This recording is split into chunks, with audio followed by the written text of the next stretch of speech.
Hello चित्रा, E सकाळच्या या दुसऱ्या भागात तुझं स्वागत. ई सकाळच्या वाचकांनी मागच्या भागात तुझा इंटरव्ह्यू ऐकला. तू कधीपासून इंग्रजी कविता लिहायला सुरुवात केलीस, तुला कुठले कुठले अवॉर्ड्स मिळाले, तुझे फ्युचर प्लॅन्स काय आहेत आणि तुला इंग्रजी कविता लिहायची प्रेरणा कोणाकडनं मिळाली. तर आता आपल्या ई सकाळच्या वाचकांना तुझी एवढी छान ओळख झालीये, तर आता ह्या भागात आपण तुझ्या कविता ऐकूया. मला वाटते आपण 3 कविता ऐकणार आहोत ना तुझ्या. तर थोडक्यात आम्हाला इंट्रोडक्शन देशील का या कवितांचं? हो नक्कीच स्नेहा. जी पहिली कविता आहे ती आत्मिक आनंदावर आहे. दुसरी कविता सुद्धा आपल्या जीवनातला एक फार मोठा भाग आहे, म्हणजे आपली फॅमिली. आणि तिसरी कविता आहे ती आत्ता जो सर्वात बर्निंग इश्यू आहे जगातला, वर्ल्ड पीस, ह्याच्यावरती आहे. तर आता मी माझी पहिली कविता वाचायला सुरुवात करते, ज्याचं नाव आहे celestial magicians. The clouds of happiness pour their heart out to wash away the tentacles of sadness with their showering embers.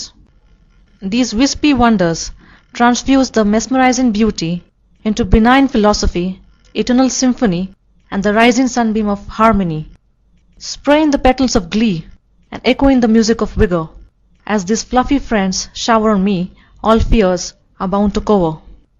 They sparkle in the sky of my eyes as I sip their droplets of godly grace.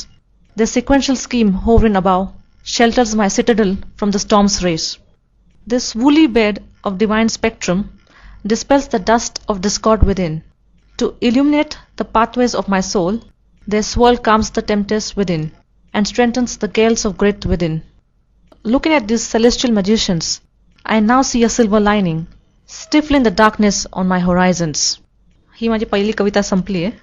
Okay चित्रा, खूपच छान आहे ही कविता. आणि तुझी आता दुसरी कविता आहे ती कुठल्या विषयावर आहे? थँक्यू स्नेहा. माझी दुसरी कविता फॅमिलीबद्दल आहे. त्याचा फोकस आहे आपण लहानपणापासून मोठे होईपर्यंत कसे घडत जातो आणि त्याच्यामुळे कुटुंबाचा काय प्रभाव असतो त्याच्याबद्दल मी व्यक्त करण्याचा प्रयत्न केला आहे कवितातून. माझ्या दुसऱ्या कवितेचं नाव आहे माय load star.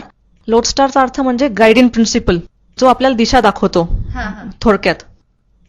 My lodestar is my family, a world of cheer. This is where my each dream is born. The joy that you bring multiplies year on year, and you add that sparkle to my every morn. You are my lodestar, my life's norm.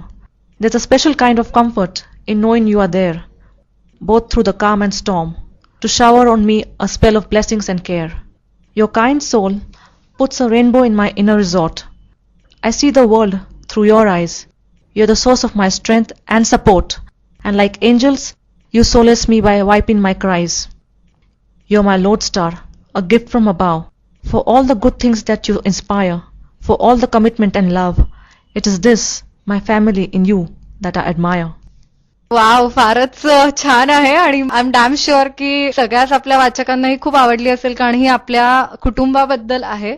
आणि तू यात फारच छान express केलंस की तुझी family तुझ्यासाठी किती महत्वाची आहे. तर आता आपण तुझी तिसरी पोएम ऐकूया का, आणि ती कशावर आहे सांगतेस? माझी तिसरी पोएम आहे वर्ल्ड पीसवर.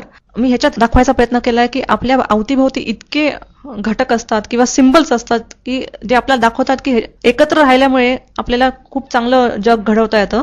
ओके. आणि ह्या पोएमचं नाव आहे symbols of peace. Symbols of peace.